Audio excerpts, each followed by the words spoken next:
யார் இந்த வேடன்? சமூக வலைத்தளங்கள் எதை திறந்தாலும் இன்றைக்கு பிரசித்தி பெற்ற ஒரு நபராக மாறியிருக்கிறார் இந்த கிரண் தாஸ் அப்படின்னு சொல்லப்படுகின்ற வேடன். யூடியூப்பாக இருக்கட்டும், டிக்டாக்காக இருக்கட்டும், இன்ஸ்டாகிராமாக இருக்கட்டும், சகலதிலையுமே மிகவும் பிரசித்தமான ஒரு நபராக இந்த வேடன் மாறியிருக்கிறார். யார் இந்த வேடன் அப்படின்னு சொல்லி பல பேர் தேட ஆரம்பித்திருக்கிறார்கள். கேரளாவில் மிகவும் பிரசித்தி பெற்ற ஒரு நபராக இந்த வேடன் மாறியிருக்கிறார். இந்த ரேப் சாங் அப்படின்னு சொல்லப்படுகின்ற விரைவு பாடலை பாடுகின்ற ஒரு பாடகர் தான் இந்த வேடன். இந்த வேடனுடைய வரலாறு தான் இப்போ மிகவும் பிரசித்தி பெற்ற ஒரு விடயமாக மாறியிருக்குது. இந்த வேடனுடைய கதையை இந்த காணொலியில் பார்க்கலாம். அதுக்கு நீங்கள் இப்போ தான் முதலாக இந்த யூடியூப் சேனலை பார்க்குறீங்கன்னு சொன்னால் மறக்காமல் சப்ஸ்கிரைப் பண்ணிவிட்டு அப்படியே பெல் ஐக்கானை அழுத்துங்க. அப்போ தான் இது தொடர்பில் நாங்கள் போடக்கூடிய அடுத்தடுத்த காணொலிகளை நீங்கள் பார்க்கக்கூடியதாக இருக்கும். உங்கள் எல்லாருக்குமே தெரியும், 80ஆம் ஆண்டின் பிற்பகுதிகளில் இருந்து இலங்கையில் உள்நாட்டு போர் ஆரம்பித்திருந்தது. இந்த உள்நாட்டின் போரின் காரணமாக நிறைய மக்கள் இடம்பெயர வேண்டிய ஒரு சூழ்நிலை ஏற்பட்டது.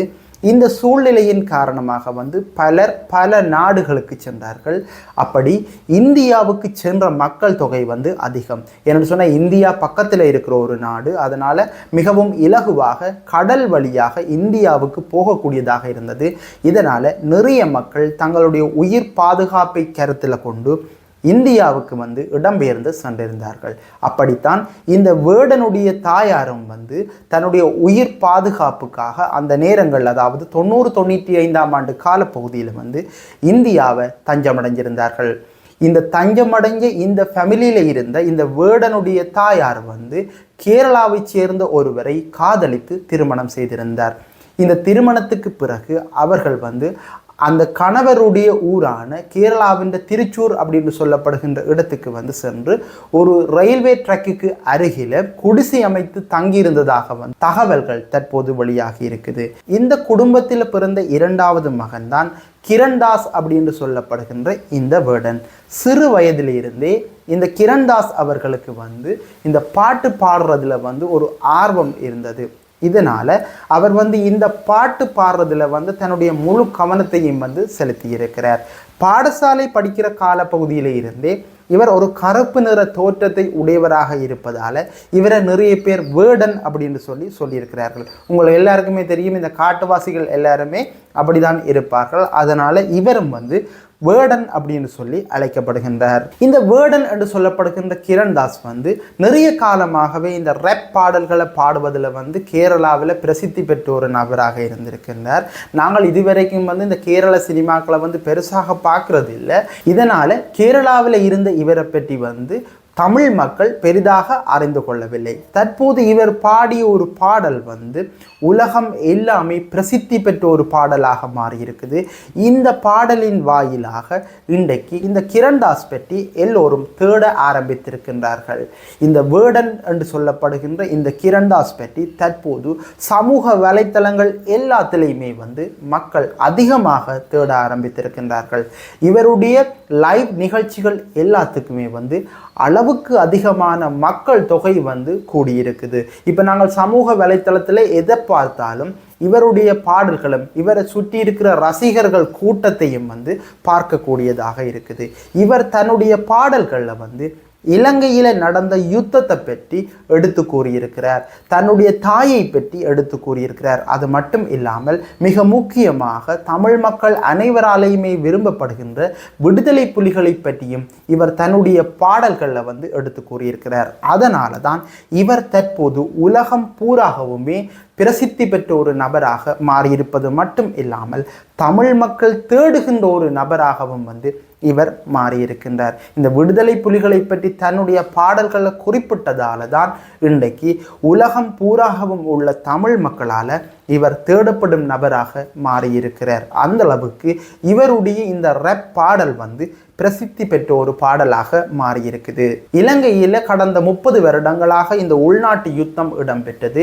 இந்த உள்நாட்டு யுத்தத்தால் நிறைய மக்கள் பாதிக்கப்பட்டிருக்கிறார்கள். இந்த பாதிப்பின் வெளிப்பாடுகளை உலகம் பூராக இருக்கின்ற மக்கள் காலத்துக்கு காலம் ஏதோ ஒரு வகையில் வெளிப்படுத்தி கொண்டு தான் இருக்கின்றார்கள்.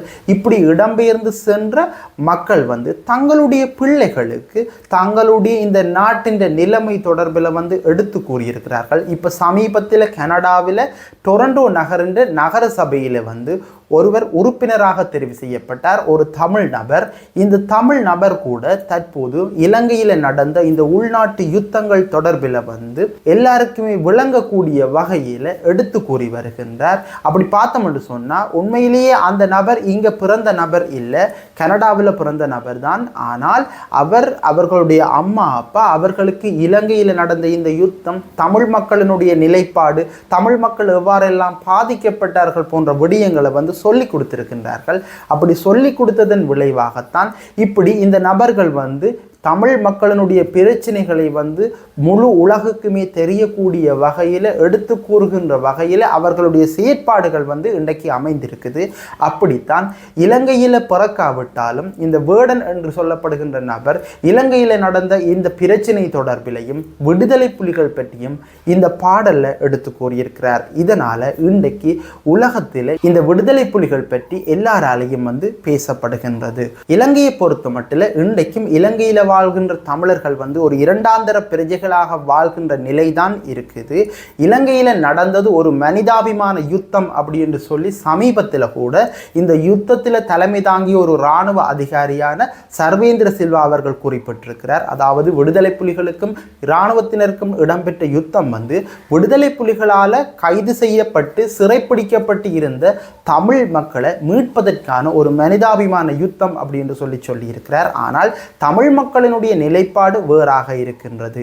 அந்த வகையில் இந்த தமிழ் மக்களினுடைய இந்த பாதிக்கப்பட்ட தரப்பினுடைய குரலாகத்தான் பலர் வந்து இப்போது வெளிநாடுகளில் தங்களுடைய சாதனைகளை வந்து புரிகின்றது மட்டும் இல்லாமல் தங்களுடைய நாட்டில் நடந்த பிரச்சனைகளை வெளிக்கொண்டு வருகின்ற விதமாகவும் வந்து நடந்து கொண்டிருக்கின்றார்கள். அந்த வகையில் இந்த வேடனுடைய செயற்பாடும் வந்து அமைஞ்சிருக்குது. இன்றைக்கு உலகம் பூராகவும் வாழ்கின்ற தமிழ் மக்கள் எல்லாருமே ஒரு அன்பு செலுத்துகின்ற ஒரு நபராக இந்த வேடன் மாறியிருக்கிறார்.